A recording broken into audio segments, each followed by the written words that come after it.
దేవుని దగ్గర నీకెప్పుడు పాజిటివ్ ఎనర్జీయే ఉంటుంది. హల్లెలూయా. లోకమంతా కలవర పెడితే దేవుడు కలవర పెట్టడు. లోకమంతా నిన్ను భయపెడితే దేవుడు భయపెట్టడు.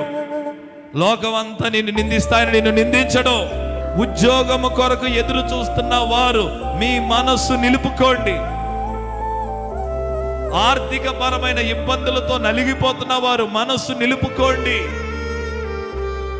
ఫలానా వ్యక్తి మారతారా అన్నవారు మనస్సు నిలుపుకోండి. వాట్ అబౌట్ మై ఫ్యూచర్, నా భవిష్యత్ ఏంటని ఆలోచించేవారు మనస్సు నిలుపుకోండి.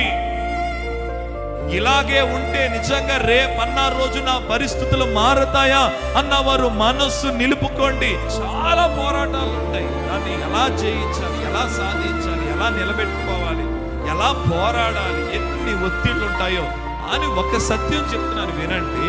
మనకి భయము ఉంటాయి, కానీ మన మనస్సును నిలుపుకోవాలి. ఎప్పుడు నిలుపుకోగలము? దేవుడు నాకు ఉన్నాడు అని నమ్మినప్పుడే మన మనస్సును మనం నిలుపుకోగలము. నేను అంటాను, ఎలాంటి సమస్యనైనా మనము ఉపవాసము ద్వారా జయించవచ్చు. ఉపవాస ప్రార్థనకు అంత శక్తి ఉందండి. ఎవరెవరు ఏ సమస్యతో ఉన్నారో నేను చెప్తున్నాను, ఉపవాసం ప్రకటించండి. దేవుడి దగ్గర నిష్ఠగా ఉపవాసం చేయండి. కొడుకు గురించి ఉపవాసం, కూతురు గురించి ఉపవాసం, భర్త గురించి ఉపవాసం, అవును, వ్యాపారం గురించి ఉపవాసం, ఉద్యోగము గురించి ఉపవాసం, భవిష్యత్తును గురించిన ఉపవాసం, వివాహమును గురించిన ఉపవాసం. ఒకరోజు దానికోసమే ఫాస్టింగ్ పెట్టుకొని ప్రేయర్లోకి వెళ్ళిపో. మీరు ఇంటి దగ్గర ఉంటున్నారు కదా, ఒకరోజు ఉపవాసం ఉండొచ్చు కదా.